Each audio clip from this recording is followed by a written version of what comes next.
tá? Então tá gravando, vou subir essa gravação lá para o YouTube, caso vocês queiram assistir depois, para ficar documentado também. Então, boa tarde a todos. Hoje a gente faz aí o último dia desse semestre das defesas de TCC com duas bancas. Os trabalhos da Deliane e Viviane e, posteriormente, do Antônio e do Steiner. Vou passar aqui alguns avisos rapidamente. Embora seja aberta ao público, né, aquelas pessoas que podem manifestar são apenas os alunos e os avaliadores. Então, vou pedir que todos, enquanto não estiver falando, que mantenham os áudios desligados. Quem estiver apresentando, câmeras ligadas a todo o tempo, tá? Isso é obrigatório. Nós queremos ver vocês. Vocês vão ter de 10 a 15 minutos para apresentar e logo em seguida vocês serão arguídas ou arguídos pelos avaliadores, que são o Gabriel e o Ronaldo. A avaliação, ela é individual, tá? E aí já fica o aviso para o Ronaldo e para o Gabriel, embora a apresentação seja em dupla, vocês podem avaliar elas, ou eles, né, individualmente. O que será avaliado? Qualidade do trabalho escrito, qualidade da apresentação digital, qualidade da apresentação oral, domínio sobre o tema e também um preparo na arguição. Uma avaliação de 0 a 100, 70 ou mais, aprovado, 69 ou menos, não aprovado. Ok? Beleza? Bom, aqui a gente está presente para avaliar vocês, então, invariavelmente, vão ter algumas críticas aqui sobre o trabalho de vocês, mas todas críticas construtivas, claro. A gente está aqui para avaliar se vocês estão prontas, né, ou prontos para entrar finalmente no mercado de trabalho. Beleza? Alguma dúvida? Não. Não? Não. Então, tá bom. Então, podem começar a boa apresentação. Obrigada. Boa tarde, Guilherme. Boa tarde a todos. Nosso trabalho foi sobre mastite clínica, relato de caso.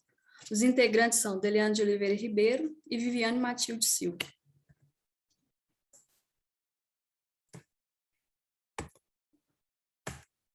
Introdução. Nos dias de hoje, a mastite vem se destacando, né, como uma das principais enfermidades, causando grandes prejuízos na pecuária leiteira e também o produtor rural, né? No caso, sendo a mastite clínica, mastite subclínica, podendo ser evitadas com a implementação de programas sanitários. E quando os animais estão acometidos, né, a utilização de exames complementares, como a cultura bacteriana de biograma, para ter um melhor tratamento diagnóstico. Aqui, né, fizemos um esquema sobre a mastite clínica e mastite subclínica. A mastite clínica, né, ela é visível, apresentando sinais clínicos, tais como inflamação, aumento de temperatura, dor na palpação e grumos presentes, né, no leite. Os animais vão ser infectados geralmente no curral, onde há acúmulo de esterco, que os micro-organismos são liberados pelo trato gastrointestinal nas fezes, como os coliformes, sendo de maneira ambiental. E temos também a mastite subclínica, invisível, podendo ser constatada pelo teste California Mastite, pelo aumento de contagem de células somáticas, né, que são os leucócitos, e aumento de contagem bacterianas totais, que é devido à má higienização. E a infecção ocorre durante a ordenha, pelos equipamentos de ordenha, pela mão do ordenhador, sendo de forma contagiosa. Todas as duas causam grandes prejuízos, né? Tanto para o produtor quanto para os laticínios. Mas a mastite subclínica, por ser de forma silenciosa, ela vai acometer mais animais e, assim, gerando mais prejuízos. Aqui, no caso, os manejos dos animais na fazenda que a gente teve esse caso clínico foi em Arrudas, Itaúna, Minas Gerais. Nessa propriedade é de sistema extensivo e foi percebido que o manejo sanitário dos animais é péssimo, é bem deficiente. Não foi observado o uso de pré-dipping nem pós-dipping, acúmulo aqui na foto, né, excessivo de fezes, e esses animais também não eram suplementados pós-ordenha, para que haja o tempo suficiente para o fechamento do esfíncter do teto. O caso clínico, então, dessa vaca, foi 60 dias pós-parto. Esse animal apresentou sinais de inflamações, tais como o ubre inchado, avermelhado, e nisso foi confirmado no teste da caneca, que apresentou grumos, assim, confirmando a mastite clínica. Aí, no caso, foi realizado exames complementares, né, para ajudar no diagnóstico. Nisso, deu resultado positivo para a Klebsiella, o micro-organismo da mastite ambiental, e nisso foi feito também um antibiograma, que o uso do medicamento antibiótico, que a bactéria seria sensível. No caso de escolha, foi sumetazol contra imiotropin, que tem uma ação cinética, assim aumentando a sua eficiência para a eliminação do micro-organismo.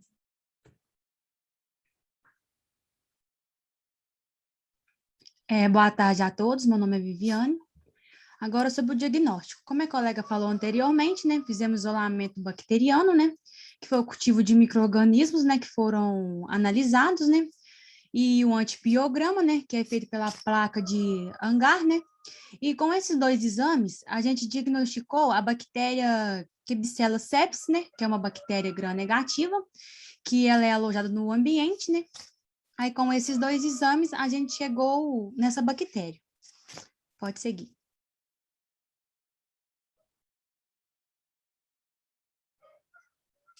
Aí, assim que a gente diagnosticou, né, essa bactéria, né, pelos exames complementares, né, a gente entrou com os medicamentos de trisulfim injetável e sulfametazona, né, mais trimetropin, né, a gente fez essas duas composições de medicamentos nesse animal, né, que foi pela via intramuscular, foi 15 miligramas quilos, né, durante 5 dias, né, nessa vaca que estava infectada, né, e a gente observou durante o tratamento dela que teve uma ação cinética, né, que aumentou seu efeito bacteriostático, né, e teve uma maior potenciabilidade. A gente reparou que com a composição desses dois medicamentos, a vaca teve uma melhora significativa e ela teve uma melhora antes do previsto, sabe? A gente achou que essa composição desses dois medicamentos foram muito bom para a vaca.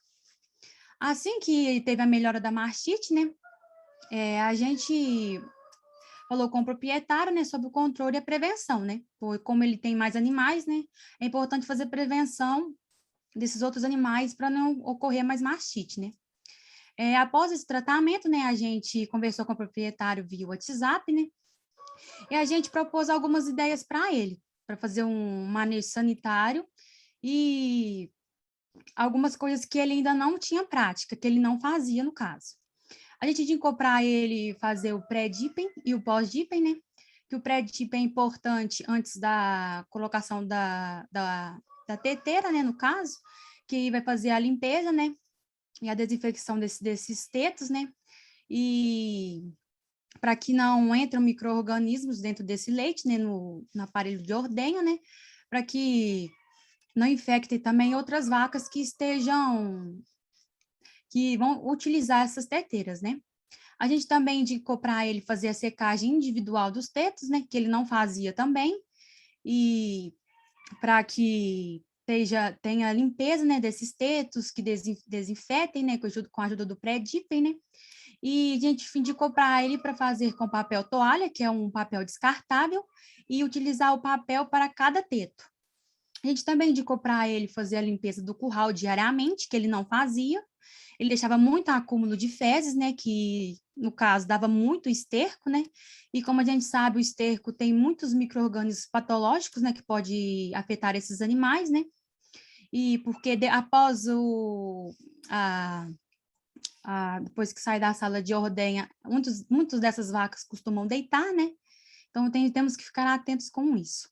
A gente também indicou para ele, após a limpeza desse curral, fazer a aplicação de cal, né? Que aí ele vai fazer desinfecção desses micro-organismos patológicos, né? Que pode afetar esses animais que ficam alojados nesse local. Pode seguir. A gente também indicou para ele construir um coxo, né? Após a saída da sala de ordenha, né? Que com esse coxo colocar uma suplementação, que no caso é a ração, para essas vacas ficarem intertidas, né? Para elas não deitarem nesse chão. Pois o esfíncter, né, ele fica aberto após a tirada da teteira de 40 minutos até 1 hora aberto, né, e essa abertura é um local de alojamento de bactérias patológicas, né, que podem afetar a mastite. A gente também indicou para ele que ele também não fazia o tratamento, a utilização de vaca seca, né, nas vacas que estão para desmamar, né, que ele também não fazia. A gente também indicou para ele uma limpeza apropriada, né, e higienização dos equipamentos de ordenha, né, com produtos que são eficazes e que são apropriados para essa limpeza e desinfecção desses equipamentos de ordenha, né. A gente também indicou para ele fazer o manejo nutricional com a suplementação da ração, né, contendo selênio, zinco, vitamina A e E, cobre, que com isso, com essas composições, vão ajudar na imunidade desses animais, e assim eles vão ter uma imunidade maior para combater os possíveis micro-organismos patológicos que podem afetá-las mais futuramente. Pode seguir.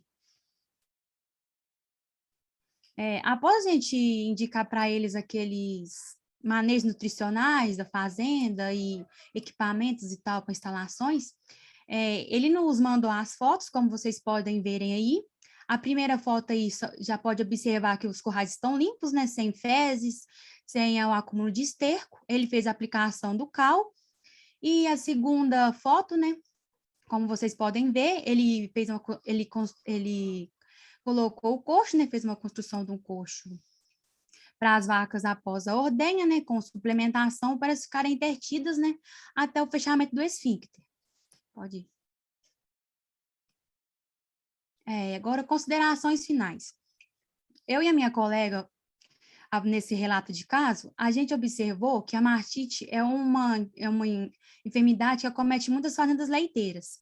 E é importante que esses proprietários de fazendas assim que mexem com alta produção de leite, ou até essas que tenham a baixa produção de leite, eles sempre estejam atentos com esses sinais que a mastite apresenta, para evitar, né, como dizem, entrar no tratamento eficaz e evitar o máximo que essas vacas tenham esses problemas. E é importante também que eles sempre façam esses exames complementares, né, para o diagnóstico, né, para entrar com um tratamento, né, e que seja eficaz e que não ocasione nenhum problema, né, porque tem muitas fazendas que, infelizmente, tem uns tratamentos que não são muito eficazes. Aí, com isso, infelizmente, acarretam no descarte dessas vacas, como a mastite crônica. E se for para pensar bem, além dos laticínios os laticínios e os fazendeiros, eles têm, infelizmente, um custo econômico bem elevado, quanto medicamento,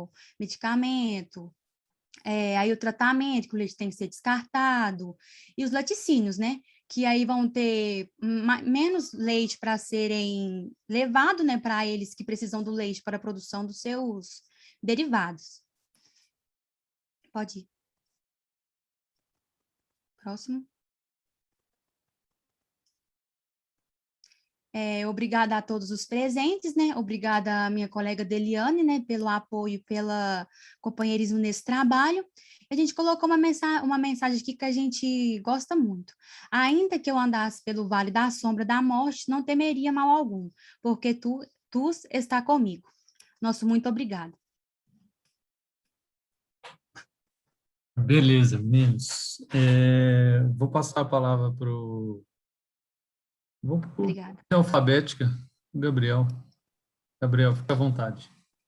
A gente não tem... Como hoje são só 2 bancas, Gabriel, eu não vou colocar um tempo assim de arguição, não, tá tranquilo. Não, perfeito, Guilherme. Obrigado. Boa tarde, Ronaldo. Boa tarde, Guilherme, novamente. Boa tarde, meninos. Primeiramente, parabéns, tá, pela apresentação. Obrigada. eu vou fazer alguns questionamentos, vou começar, na verdade, fazendo alguns questionamentos relacionados à apresentação em si, tá? E aí depois eu faço algumas perguntinhas para vocês, mas podem ficar tranquilos, tá bom? Vamos lá. Tá. E aí, obviamente, algumas dessas perguntas e dessas dicas que eu vou passar para vocês aqui é mais para preparar vocês. A gente não sabe, dia da manhã, às vezes vão querer prestar uma residência, vão querer prestar um mestrado, e às vezes, ou vão fazer uma apresentação em si mesmo, em algum outro momento da vida de vocês, isso fica como dica para vocês, tá? Obviamente, a apresentação no digital é uma coisa nova, né? Vocês estão se habituando com isso, não é algo comum, mas eu acredito que, mesmo depois de passar a pandemia, esse tipo de atividade vai se tornar, em algum momento, muito mais usual do que a gente imagina, tá? Mas o que eu queria deixar como mensagem? Durante a apresentação em si, normalmente os estudantes, às vezes por nervosismo, ou às vezes por não ter essa prática ainda de apresentação, eles desenvolvem alguns vícios de apresentação. No presencial é muito comum algumas coisas que a gente sempre fica de olho como banca, que é às vezes o aluno colocar a mão no bolso, gesticular sempre de uma forma para lá e para cá e tudo mais, que às vezes a gente não consegue perceber durante a apresentação porque a gente está no digital, mas ao mesmo tempo outras coisas podem surgir. E aí, Deliane, durante a sua apresentação, não sei se você notou, mas você ficava balançando na cadeira, assim, para lá e para cá. Não sei se a cadeira é aquela de girar, ela ficava um pouquinho balançando para lá e para cá. E aí, só para você ter esse cuidado na hora da apresentação, que é alguma coisa que, com certeza, em outros momentos de avaliação, vai ser algo que vai ser pontuado, assim. Nada que interfira na forma que você apresentou super calmo nesse ponto, mas só para você tomar esse cuidado, porque, às vezes, durante a apresentação no presencial, você poderia também ficar mexendo para lá e para cá, alguma coisa assim, mas mais como dica mesmo em relação a isso, essa parte da apresentação, tá bom? Tá O bom. bom é que elas podem ver gravado, né, Gabriel? Isso, é verdade. Você pode Vale dar muito a uma pena, olhadinha, sim. porque Isso fica como realmente aprendizado. incomodou bastante e a Viviane, ela tem uma voz gostosa, né? Tem uma voz suave, bem gostosa. Teve esse vício de linguagem que está realmente muito exagerado. E aí, qual que é o problema do vício de linguagem? Desculpa, Gabriel. É que se a gente, À vontade. ninguém falar para a gente não descobre. Ou se a gente assiste, a gente tem duas opções. Ou alguém fala, alguém cria coragem para falar para a gente, Uhum.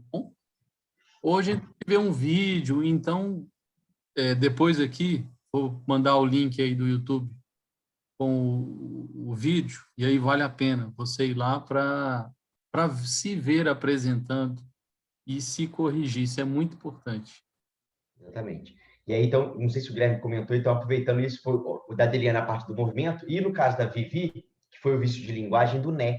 Se você reparar e contar, o Vivi, depois, não sei se você percebeu também, você falou muito né o tempo todo. Isso é muito comum também, quando a gente está nervosa, e às vezes a gente está criando um raciocínio na nossa cabeça, e a gente usa esse né para ganhar um pouquinho de tempo na hora de falar. E acaba sendo muito instintivo, assim, você não percebe muitas das vezes. E falou muito mesmo assim, se você voltar para ver o vídeo, você vai ver que tem muito né, muito né, muito né.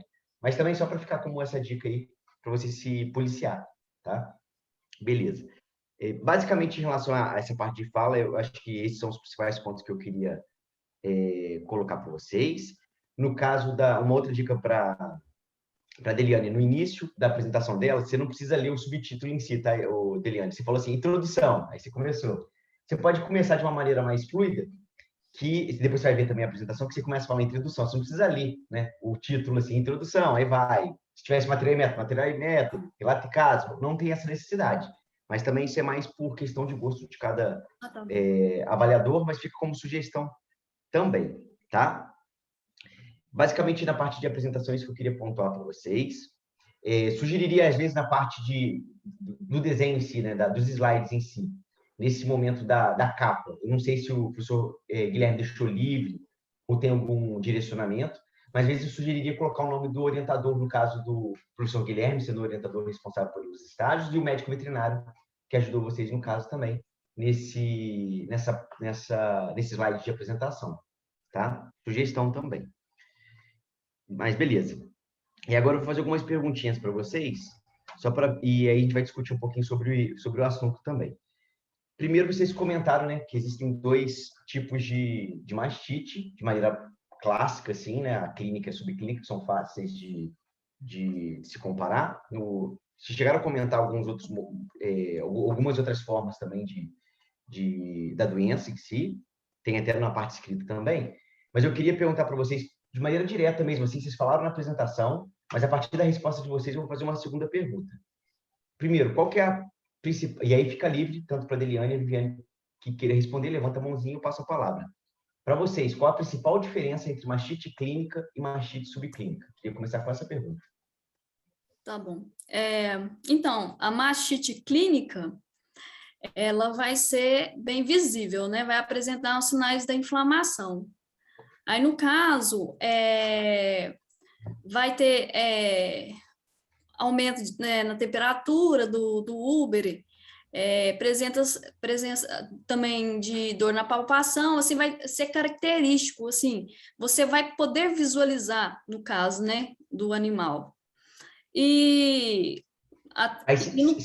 Deliane, segura um pouquinho. Antes de ir para a subclínica, eu já vou emendar uma pergunta que vai te ajudar na resposta. Tá bom. Faz de conta que estava em conversa com o produtor. Como que você vai passar essa informação para ele? Se falar que está quente, está frio, assim, é um pouco subjetivo. Eu queria saber assim, como que você vai saber se o animal está com mastite clínica de maneira mais objetiva possível e para que o produtor também saiba identificar isso no rebanho deles. Tem alguma forma? Aí, no caso, seria o teste da caneca, né? Boa. O mais, assim, que o produtor rural, ele, enquanto ele vai ordenhar o animal, né, vai sair os grumos, assim, vai ter a mudança física do leite, né? No caso, a coloração e a composição do leite mesmo, ali. Beleza, perfeito, isso mesmo. Agora eu quero saber a mesma coisa sobre a mastite subclínica. Como que a gente vai saber se realmente o animal tem essa mastite subclínica? Então, a mastite subclínica vai ser um pouco mais difícil de ser diagnosticada por não apresentar sinais clínicos igual a mastite clínica. Aí, no caso, o animal ele vai ficar assim, ele vai diminuir a quantidade de leite. E também, assim, o animal, ele vai ficar um pouco mais, assim, como que eu posso ficar dizer? mais quieto, vai ficar mais arredio, tipo assim, não vai querer entrar na ordenha. Na hora da colocação da ordenha, ela vai ficar inquieta. Beleza. Mais alguma coisa antes da minha próxima pergunta? Que eu vou no caso, pode estar realizando também, no caso, nas fazendas, realmente realiza, né? O teste da California Mastite, que vai retirar dos 4 tetos e aí vai apresentar um gel, quanto mais concentrado for, maior a quantidade de contágios de células somáticas, que é, no caso, células de defesa, os leucócitos, né, no caso. Ela vai ficar tipo uma gelatina nesse exame que é feito dentro da sala de ordenha.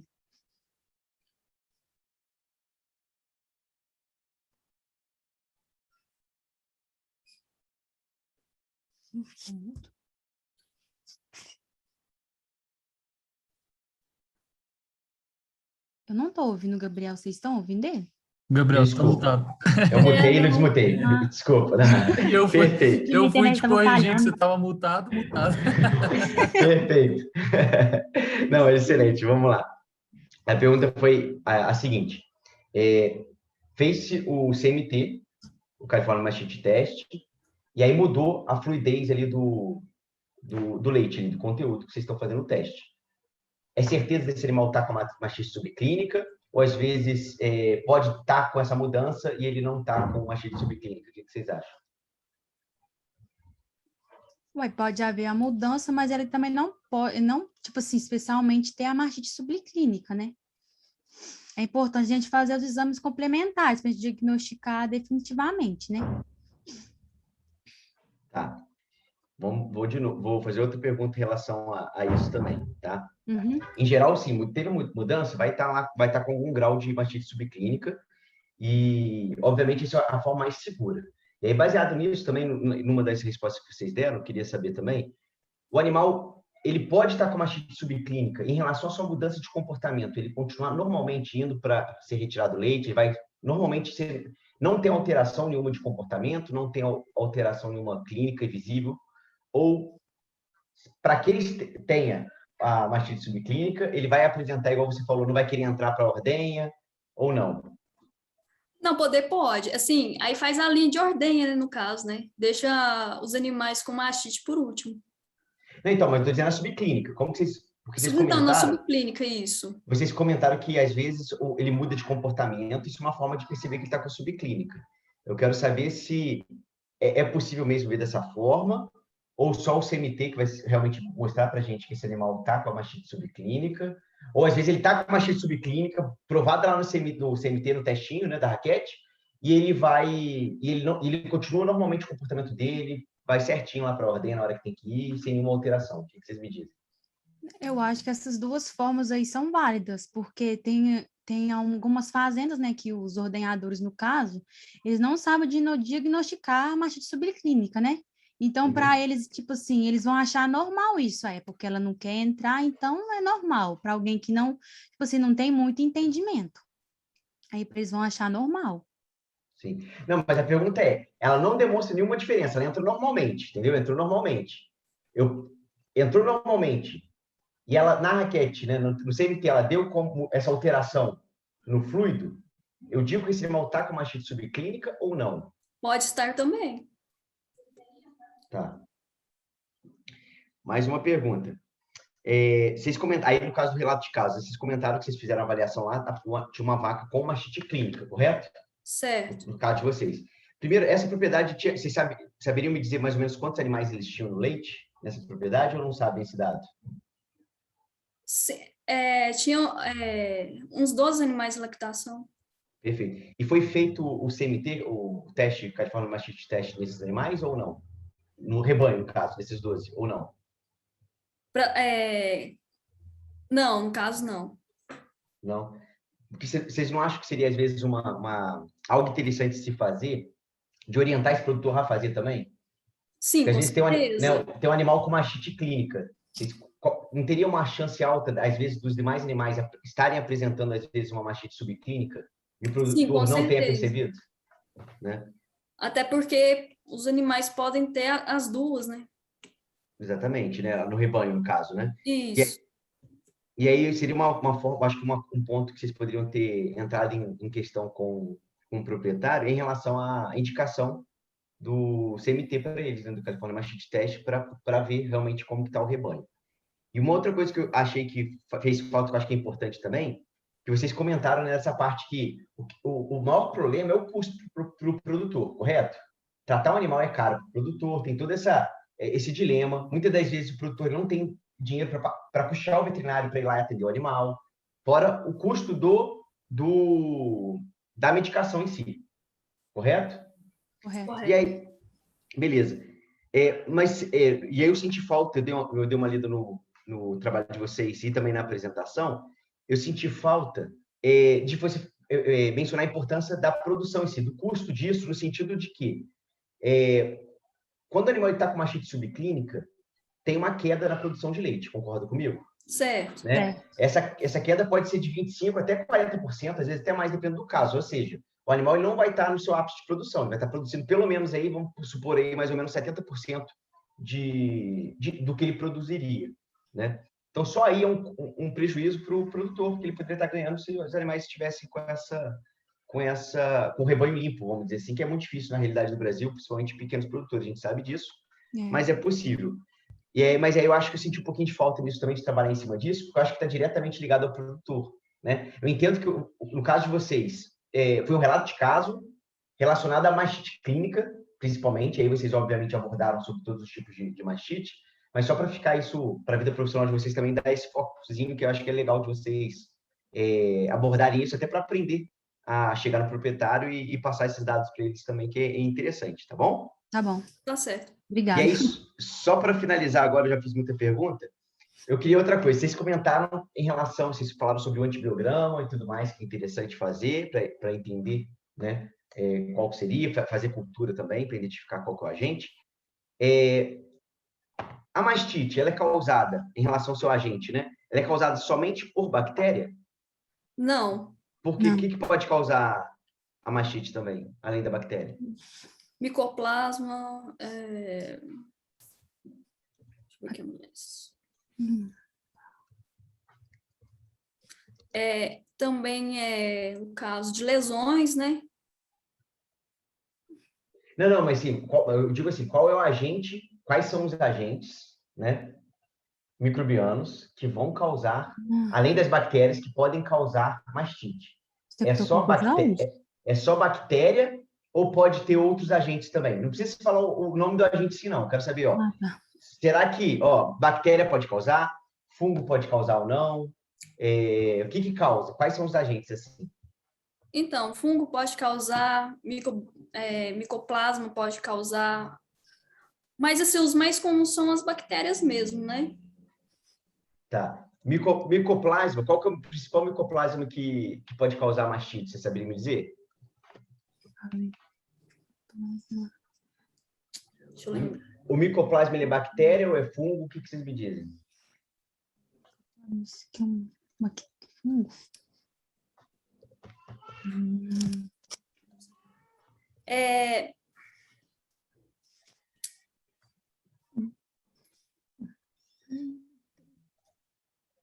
Eu sei, eu tenho que lembrar. Micoplasma Acho que é fungo, não? Não, não é fungo, não. É aquele outro. Tem o mesmo da leishmania, protozoário. Não. O micoplasma é engraçado que ele é bactéria mesmo, né? Muito tempo atrás achava-se que era um fungo, por isso que veio com esse nome, mas o micoplasma é bactéria. Mas vamos lá, então, fungo pode causar mastite, que vocês falaram para mim, correto? Correto. Correto. Se a causa é fúngica, pode ser algas unicelulares também, mas a causa é fúngica, a gente pode tratar com antibiótico ou pode fazer um antibiograma para o fungo? Não. Não. Por quê?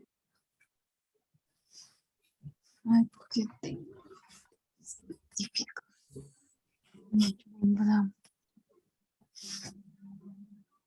Porque ele não tem presente nele a membrana, né? Existem. Não, sim, estou entendendo o seu raciocínio dele. Tipo assim, algumas bactérias não possuem a membrana, então a utilização de alguns antibióticos não vão funcionar. Mas, assim, só para entender, e obviamente essa pergunta que eu estou fazendo para vocês, não precisam ficar pressionadas, não, pode ficar tranquila, é mais só para vocês começarem a ter essa visão, né? Muitas das vezes, da onde veio, qual que é a ideia dessa pergunta? Muitas das vezes, quando a gente vai fazer o tratamento da mastite, é um tratamento padrão, você vai pegar, nem vai se preocupar em saber qual que é o agente, muito menos fazer o antibiograma muitas das vezes. Então, vai passar aquela receita de bolo, que é o antibiótico geral. Obviamente, a maioria dos casos de mastite estão relacionados com bactérias, sim, né? Não é comum a gente ver casos, né, de bactéria, de algas unicelulares, de fungo, apesar deles existirem, e está mais comum do que antigamente, mas não é algo tão frequente, porém é algo que a gente tem que pensar antes de fazer o tratamento. Antibiótico vai funcionar para a bactéria em si, o antifúngico para um fungo. É só para vocês terem isso em mente. Não sei se vocês vão querer trabalhar com você nessa área, como que estão pretendendo na vida de vocês, mas só para vocês terem isso em mente também, tá bom? Beleza? Beleza. Já falei muito, parabéns aí, meninas. Obrigada. Tá? Fique à vontade. Vou passar a palavra agora para o Ronaldo, para o Guilherme. Fique à vontade. Boa tarde, meninas, tudo bem? Boa tarde, tudo bem, e você? Beleza, parabéns pelo trabalho. Obrigada. Eu gostaria de fazer algumas considerações também. Aproveitando o gancho do vício de linguagem, vocês falam muito isso, com isso, nisto, e isso tem no texto de vocês. E às vezes vocês acabam colocando essas conjunções aí de forma errada. Você acaba concluindo uma coisa que não tem a ver com a frase anterior que vocês colocaram. Então, tem algumas coisinhas no texto que precisam ser corrigidas a gente não pode escrever do jeito que a gente fala, né? Igual tem uma parte lá, vocês falam assim, é um antibiótico,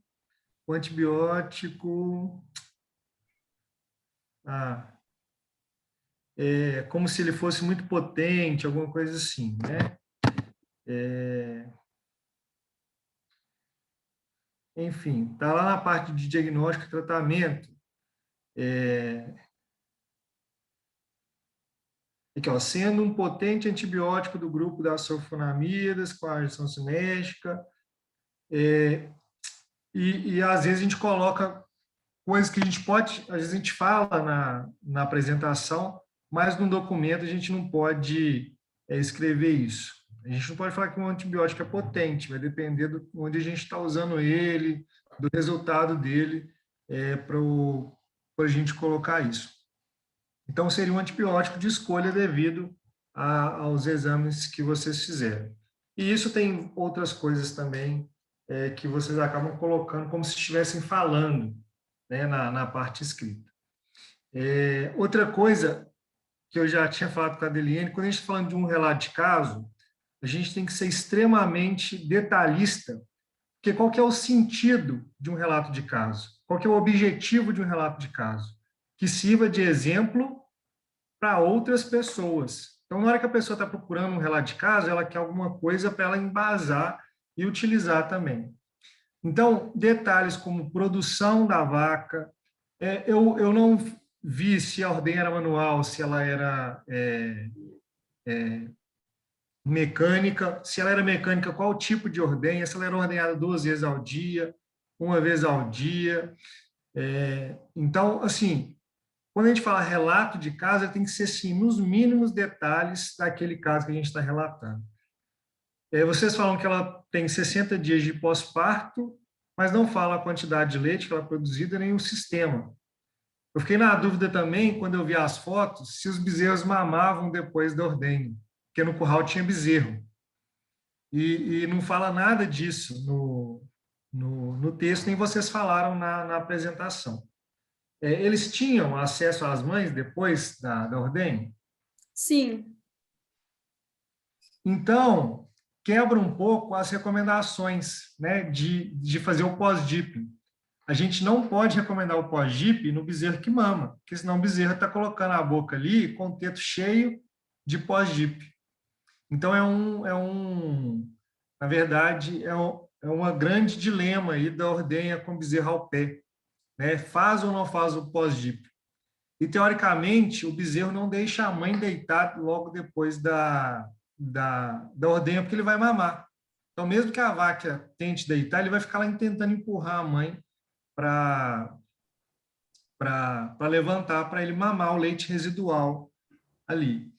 Então, assim, provavelmente, né, não sei se vocês vão fazer outros relatos de caso na vida de vocês, mas o mínimo do mínimo detalhes tem que colocar.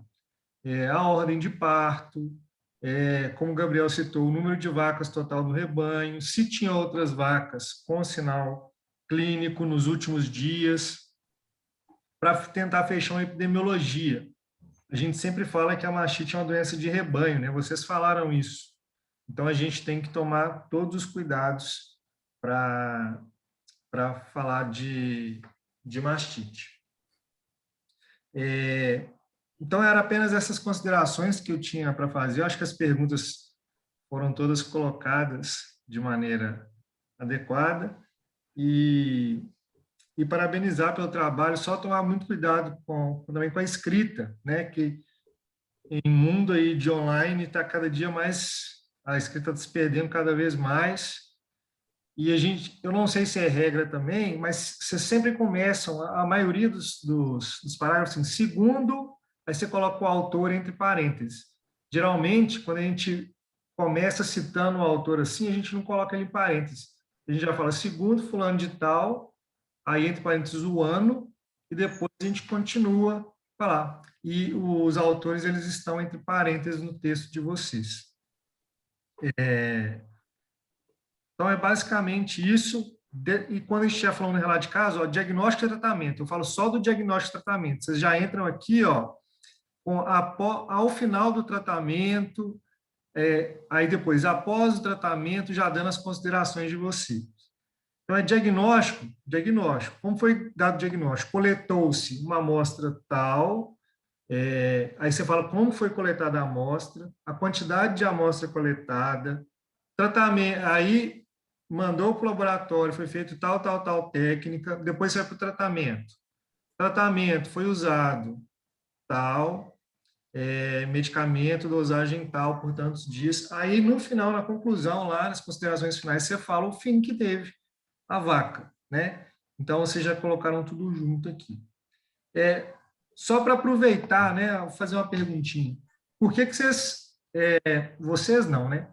Por que não foi utilizado anti-inflamatório nessa vaca? O que vocês acham da utilização de anti-inflamatório nas mastites?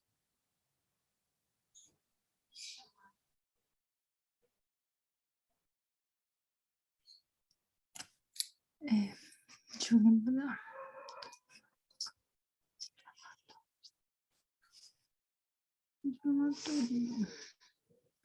Eles entraram diretamente com o antibiótico, tipo assim, que não, para eles, tipo assim, não teve aquele, como é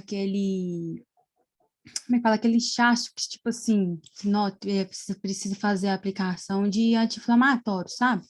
Porque, tipo assim, fizeram já o teste, aí com o diagnóstico do teste já entraram diretamente com os antibióticos, aí fizeram as duas composições desses medicamentos, aí, foi até eu que falei, que aí já teve uma melhora significativa, sabe? Antes do esperado. Ela respondeu bem ao tratamento.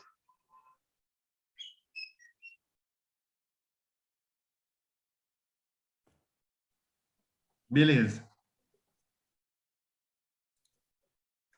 Beleza, meninos, obrigado. Valeu, agora só Eu agora. agradeço, obrigada.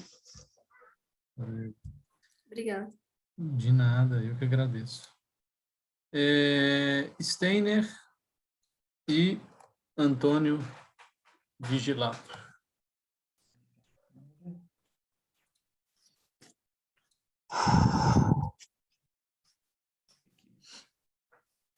Boa tarde. Boa tarde a todos. Eu não sei se apareceu a imagem, Guilherme. Eu já liguei a câmera aqui. Ainda não. Não? Ainda Então não. vou desligar e religar ela, só um momento.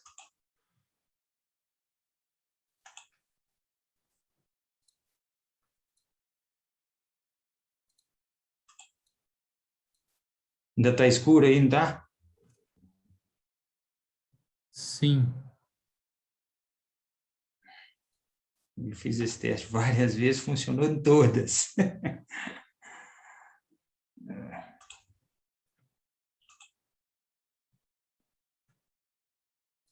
Não tá. Não é porque ela está compartilhando, estava compartilhando. Não, acho que não. Stop. Guilherme, eu vou sair e voltar a entrar, pode ser? Pode. Só um momento.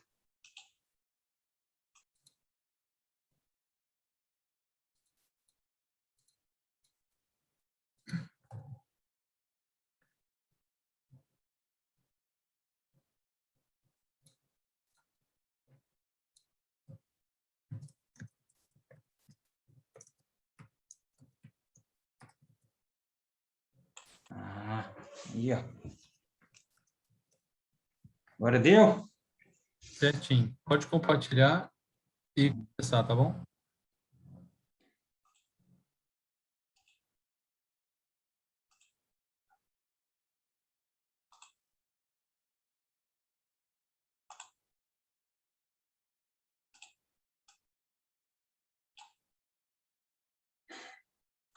Boa tarde a todos. Meu nome é Steiner. Steiner Silva, né? Boa tarde, meu nome é Antônio Vigilato. Boa tarde à banca, ao Ronaldo, ao Gabriel e a você, Guilherme. Boa tarde a todos. Gostaria de agradecer pela oportunidade aqui. Nosso objetivo hoje é apresentar o nosso trabalho de conclusão de curso, tá?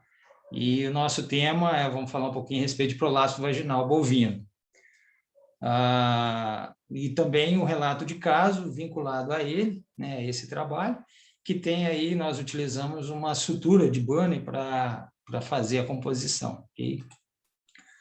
O prolapso vaginal, ele é uma afecção do trato genital posterior, e ele pode acometer qualquer espécie animal, sendo a sua maior incidência nos bovinos e ovinos. e tendo a sua ocorrência, assim, às vezes raro nas outras espécies, mas pode acometer também.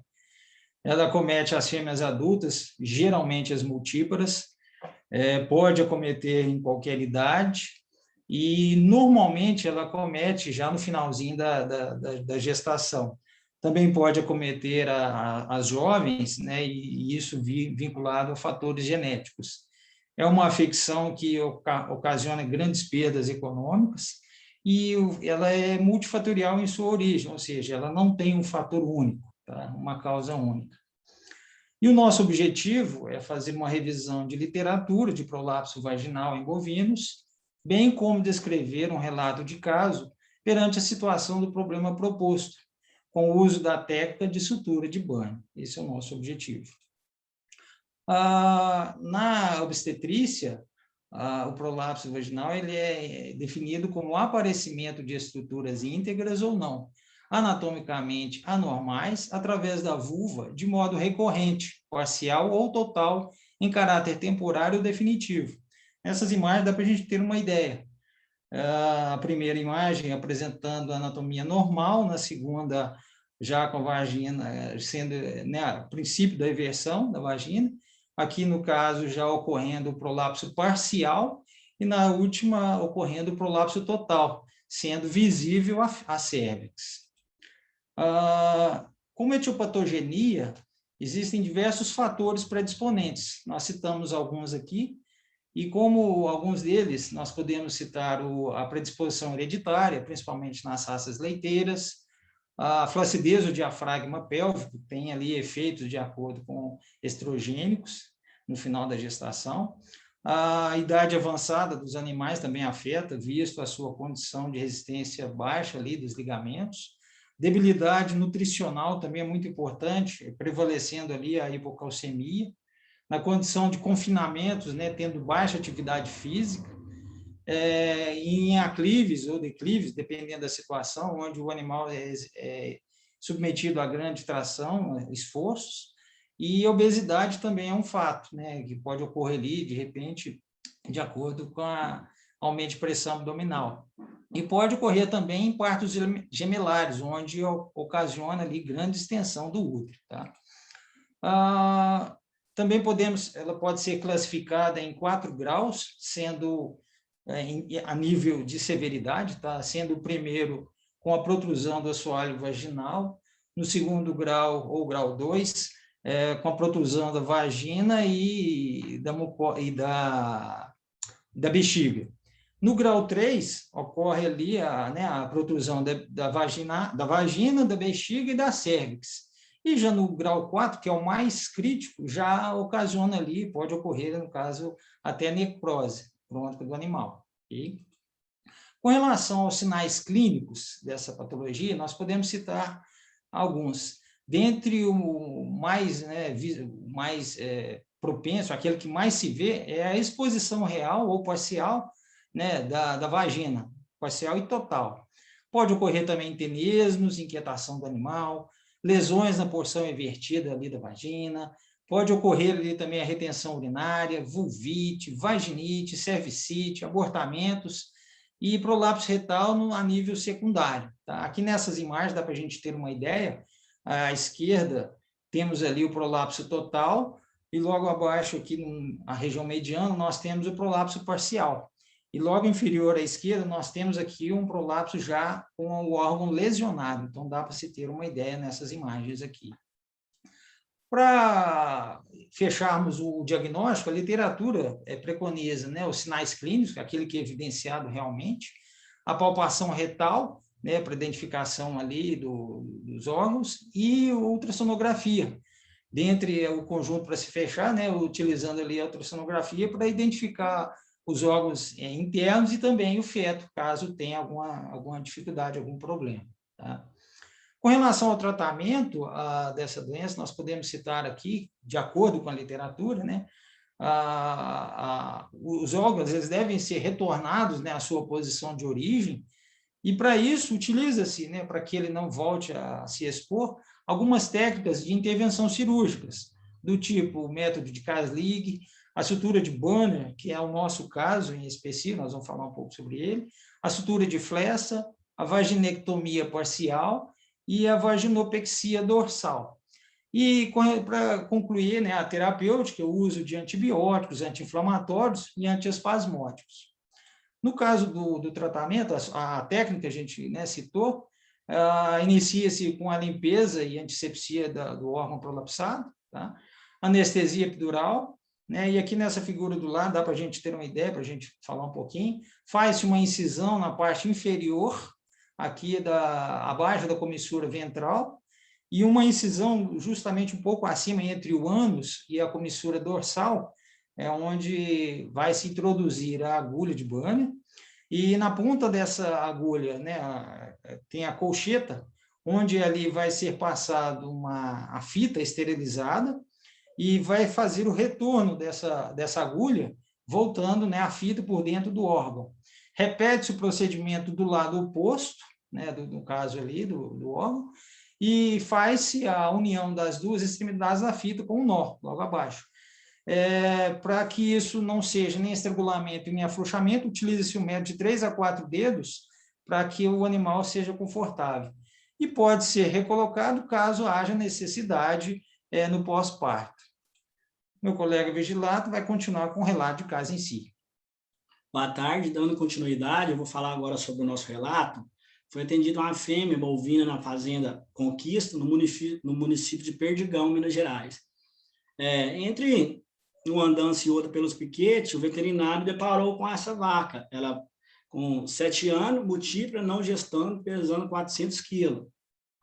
Em conversa com o funcionário da fazenda, ele relatou que o animal apresentava inquieto já há alguns dias, refugando o coxo e ficando mais desgarrado do restante do rebanho.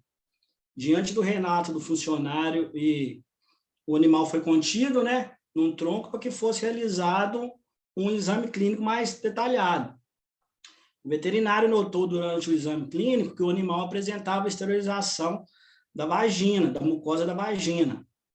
Ele optou somando a anamnese com o que ele viu ali no exame clínico, deu o diagnóstico de prolapso vaginal e optou, assim, pela cirurgia, de tal maneira que fosse corrigida a enfermidade, e ele realizou um bloqueio epidural de 5 ml de lidocaína a 2%. Feito o bloqueio anestésico, ele fez a limpeza, lavou o que estava esterilizado ali, a mucosa esterilizada, fez a antisepsia com iodo a 2%, e fez a reintrodução, relocando, introduzindo a mucosa para a sua cavidade, voltando à normalidade.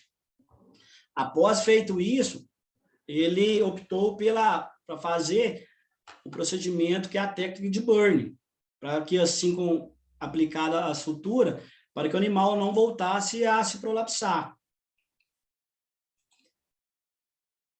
Para tal sutura, ele usou a agulha de Burn, e extensor de equipe de fluido, para dar o ponto ali. No pós-cirúrgico, o que ele optou? Ele fez 20 ml de dipirona e nilbutil-brometo de dioxina, que é um analgésico associado ao antiplasmódico, via endovenosa, a cada 48 horas, somando 3 aplicações. Associado ao tratamento com antiplasmódico e o analgésico, ele também optou por fazer o tratamento com antibiótico. Ele usou, no caso, o Septioflu. Ele administrou no animal 8 ml intramuscular a cada 24 horas, durante 3 dias consecutivos. Passados os 15 dias de sutura, o animal foi reavaliado e as suturas foram retiradas. Porém, passado 3 meses que a sutura havia sido retirada, esse animal veio novamente a se prolapsar. E, diante disso, o proprietário do animal optou pela eutanásia do mesmo. Nas considerações finais aqui, é válido a gente falar que informações sobre perdas, prognóstico e etiologia dos prolapsos são poucos. Tem, mas são poucos. grande parte dos animais que apresentam essa patologia volta a ter recidência, apresentam recidência. E com o passar do tempo, torna mais grave, principalmente durante a gestação. Aí ele vai migrar um animal que apresentou um prolapso vaginal no passar do tempo com a gravidade, ele vai vir desencadear um prolapso total. Isso com mais frequência durante a gestação e no pós-parto, e com menos frequência em animais não gestantes. É válido deixar isso esclarecido para os produtores, que o animal que tenha cometido essa doença, que está cometido com essa doença, ele tem que ser retirado, descartado, se assim pode falar, do rebanho. Por quê? Visto que esse animal, ele pode vir a transferir geneticamente essa patologia para suas futuras proles. Esse foi o nosso trabalho. Saiu aqui. Beleza. Uai, tirou? Caiu, não caiu? Só Volta aí para nós. um momento. Vou passar a palavra para o Ronaldo, para inverter, para variar um pouco. E aí, em seguida, o Gabriel prossegue. À vontade, Ronaldo. Boa tarde, Antônio. Boa tarde, Stener. Parabéns Boa tarde. pelo trabalho. Assim como falei com as meninas, né, quanto mais detalhe nos relatos de caso, melhor Bom, essa vaca, ela estava gestante, ela estava recém-parida, qual que era o estado dessa vaca? Ela estava vazia, Ronaldo. E daí, 3 meses depois, ela continuava vazia quando ela prolapsou de novo. Justamente. Ela estava vazia e seca ou vazia lactante? Não, vazia e seca. Beleza, ótimo. Então, já é uma vaca que, tecnicamente, para um rebanho, não é uma vaca interessante ficar, né, financeiramente falando, assim, já é uma vaca de opção de descarte alto, né? Quando a gente coloca lá na lista de descarte voluntário, quando a gente escolhe o animal que a gente quer descartar, ela seria uma vaca na lista aí. Uma pergunta: se fosse uma vaca de alto valor zootécnico, altíssimo valor zootécnico, vocês recomendariam fazer essa cirurgia? E caso ela tivesse recidiva, qual seria a conduta de vocês nesse procedimento? Ronaldo, com base no que a gente leu a respeito, mesmo se tratando de uma vaca com alto valor zootécnico, a gente indicaria o descarte dela, porque mesmo aplicando, por mais que pode ser que tenha, por mais que tenha outras técnicas cirúrgicas, o animal sempre apresenta, na sua grande maioria, apresenta recidiva. Seria como você está dando murro na ponta de faca. E eu tenho a mesma condição da opinião do vigilato.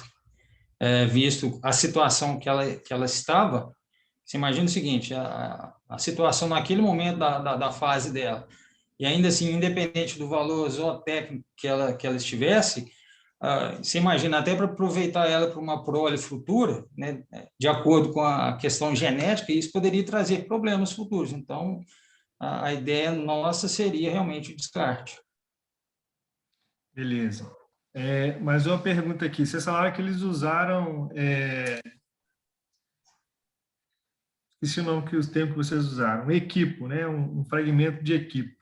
Extensor de equipo. Extensor de equipo.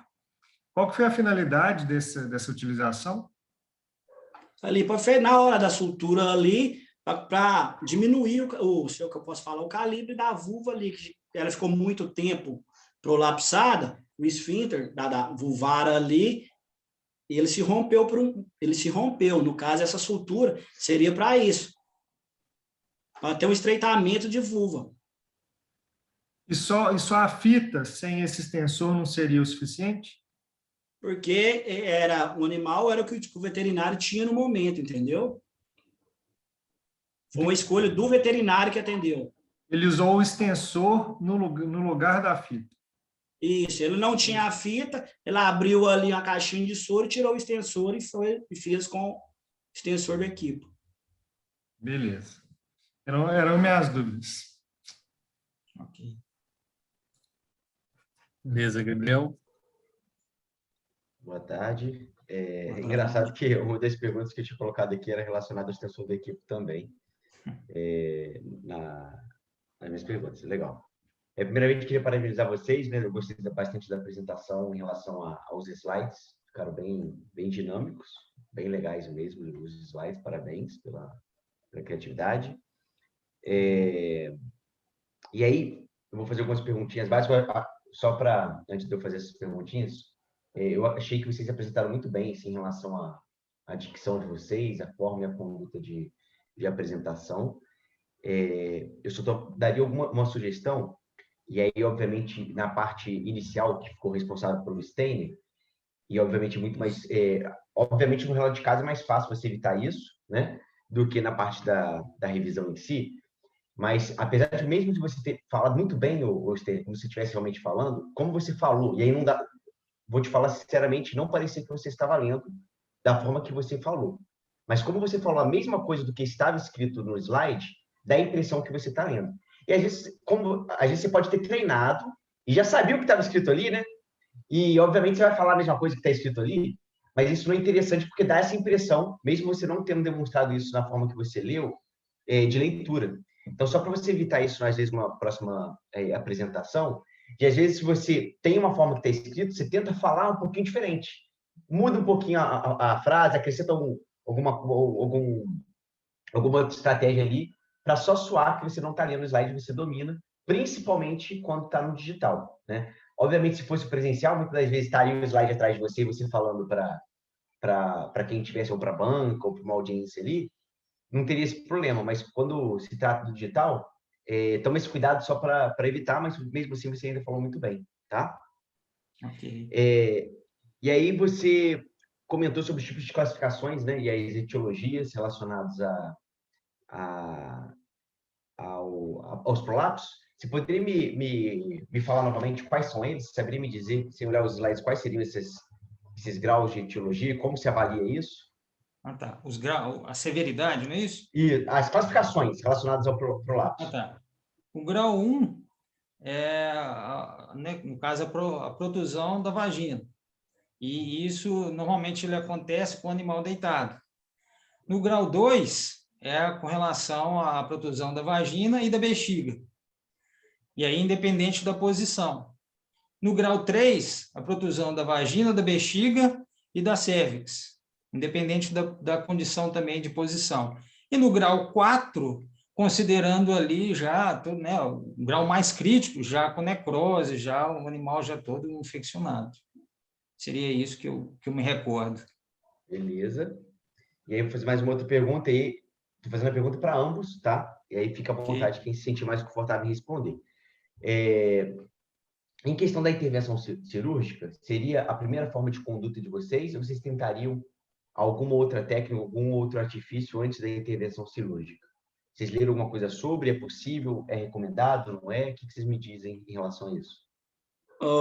Gabriel, vou tentar te responder essa. Tentar não, vou te responder essa. Perfeito. Dá para você fazer a manobra sim, reintroduzir novamente para a cavidade para ficar normal e entrar só com antisplasmódico e analgésico. Mas na maioria das vezes não segura, ela vai voltar a prolapsar. Mas o antisplasmódico, ele dá uma resposta muito boa. Isso vai variar muito de um animal para outro animal, entendeu? Perfeito. Não, é isso que eu queria saber. Então, não está respondido. Pode falar. É só para complementar um pouco, em diversos relatos que pelo menos nós podemos observar e ler, tá? Assim, praticamente foram, não vou falar 90, porque eu não sei de percentual, mas a maioria dos relatos que nós lemos, que nós observamos isso, foram utilizadas técnicas de intervenção cirúrgica. Somente a parte terapêutica não trouxe muito resultado muito bons, não, tá? Nos que pelo menos a gente conseguiu identificar aqui na literatura, ok?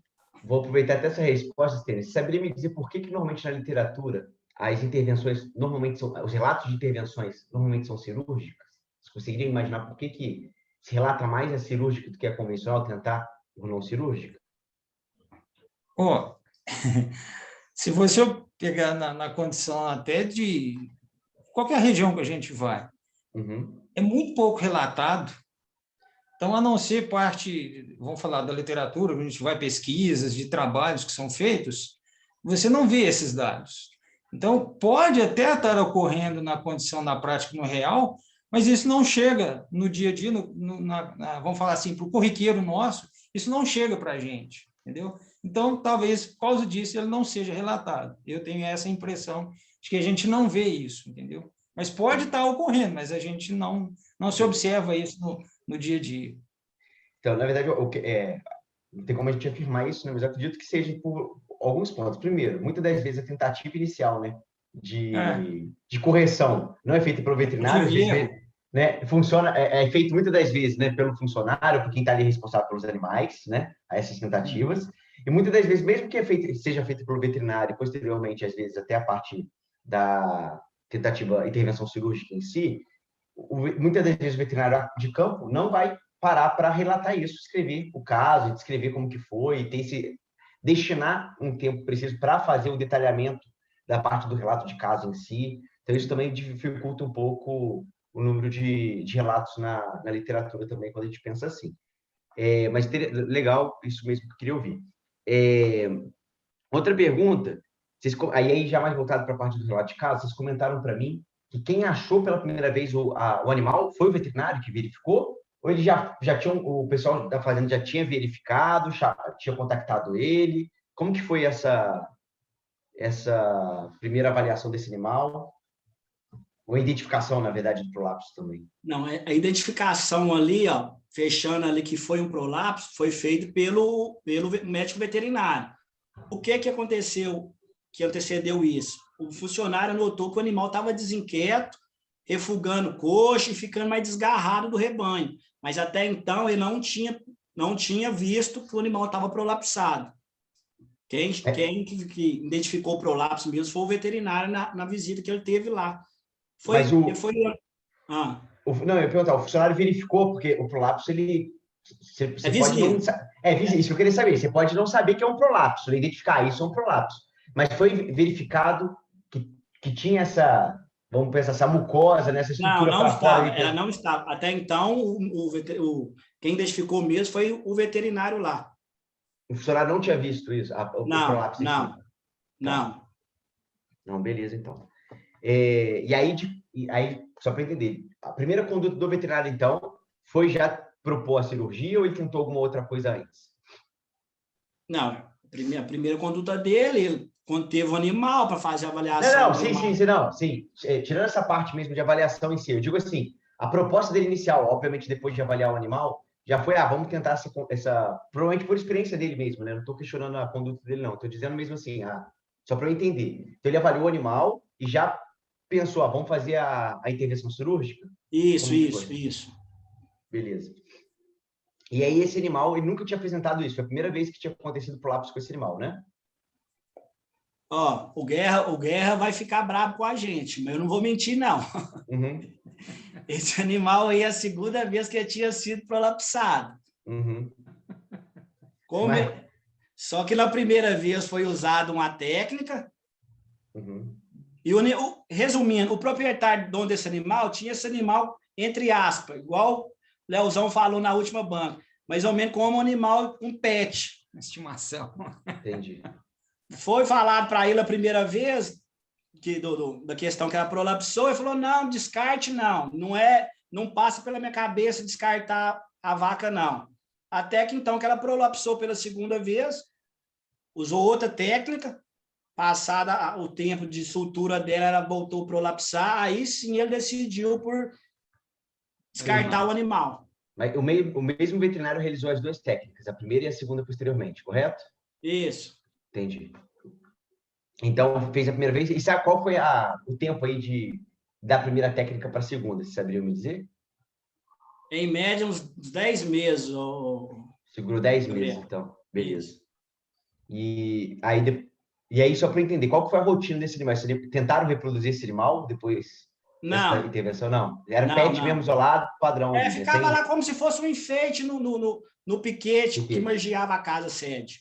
Beleza. Não, legal. E aí, depois da segunda tentativa sem sucesso entre aspas, porque ficou ainda mais 3 meses 3 ali. meses depois. E aí foi decidido a eutanásia, mas essa decisão da eutanásia foi por conta do pensamento que, mesmo corrigindo, isso poderia acontecer novamente, ou o caso se complicou? Não, não. Primeiramente, ele não queria, ele viu que fez a manobra primeira, ela prolapsou, fez a segunda, e antemão ele já falou, doeu no bolso, eu não vou ter mais gasto com ela. Entendi. Perfeito. Aí deixou de ser pet. Não, imaginei. Outra coisa, outra situação. Vocês comentaram para mim, né, das possíveis causas, né? Quais são as causas que podem predispor o prolapso, né? Vocês falaram bem aí na apresentação de vocês. No caso desse animal especificamente, se fosse para dizer quais seriam essas causas, né? O que levou esse animal a prolapsar, o que vocês me diriam, na opinião de vocês, baseado no caso clínico? Era uma vaca já multípla, né, com 7 anos, já era multípla. Ela já estava na segunda fase. A idade dela, a condição a qual ela estava sendo submetida naqueles momentos. A alimentação dela também foi um fator que talvez não foi mencionado aqui, mas nós identificamos depois, e isso não estava nem na descrição, nós identificamos depois, entendeu? Já tínhamos feito o relato, o tipo de alimentação que ela estava submetida, e a condição realmente da idade que ela estava, e por ser recidiva, foi a segunda vez. Então, assim, né, são fatores que não tem uma causa única, mas na somatória delas e de acordo com a situação delas, a gente identificou que ela possivelmente iria ocorrer novamente a recidiva, o prolapso. Não, sim. A pergunta, na verdade, é pensando qual que é a causa da primeira mesmo, né? Obviamente, depois da primeira, acaba tendo esse agravo. Aí Agravamento, né? Isso. Mas você comentou você fez um comentário relacionado à nutrição aí. Aí eu fiquei curioso, qual seria essa nutrição desse animal? O que esse animal vinha se alimentando, só para entender? Ele comia muito estrogênio na alimentação, tinha muito. Então, isso pode ser que tenha dado um problema ali na relação do relaxamento dos ligamentos pélvicos. Quando você fala estrogênio, o que? Cevada? O que é? A alimentação? Era. Eles davam Cevada. muita cevada no início. Isso. Cevada. Aí é um ponto importante, né? Sim. Porque... Agora, conversando aqui, a gente começa a observar alguns pontos que fazem realmente. Sim. Por que eu estou falando isso? Porque, assim, o que você falou agora há pouco, né, é isso mesmo, né? O prolapso, ele é muito multifatorial. Isso. Muitas das vezes é difícil a gente identificar a real causa e os reais pontos ali que realmente estão ligados àquela situação. Mas, obviamente, o animal de 7 anos, multípara, né? E vamos pensar 6 anos que ele tinha mais ou menos quando foi a primeira vez que aconteceu. Ainda assim, após os 5 anos de vida, já é um animal já de idade, né? E se realmente teve um histórico reprodutivo considerável aí, já é um animal que a gente já pode pensar. Já teve distensão dos ligamentos, musculatura e tudo mais. Associado, então, a uma dieta rica em estrogênio, se a gente for olhar nos artigos, o estrogênio, por conta da sua capacidade de aumentar a vascularização, principalmente no trato reprodutivo, acaba potencializando isso, né? Então, a gente consegue fazer um link da idade com a dieta, né? Fator nutricional aí. E, obviamente, tem o fator genético em si, que a gente não consegue muitas das vezes fazer esse panorama, se para trás ele já teve alguma causa, algum relato relacionado a isso, né? Porém, só com a idade e com a dieta já é algo para a gente se atentar. E aí, por que eu estou falando isso? Qual que é uma outra coisa que que é importante que a gente tenha? Às vezes até no relato mesmo, e vocês, às vezes, como futuros prestadores de serviço, seja consultores, seja médicos veterinários trabalhando na área mesmo, prestando uma consulta aí para a propriedade. Foi a primeira vez que aconteceu isso na propriedade? Tem outras causas? Ficar reparando, será que tem outros animais com mais idade estão se alimentando também de cevada? Porque é isso que a gente tem que começar a analisar. Será que essa cevada, que às vezes o custo é interessante, o prejuízo lá na frente não vai ser maior?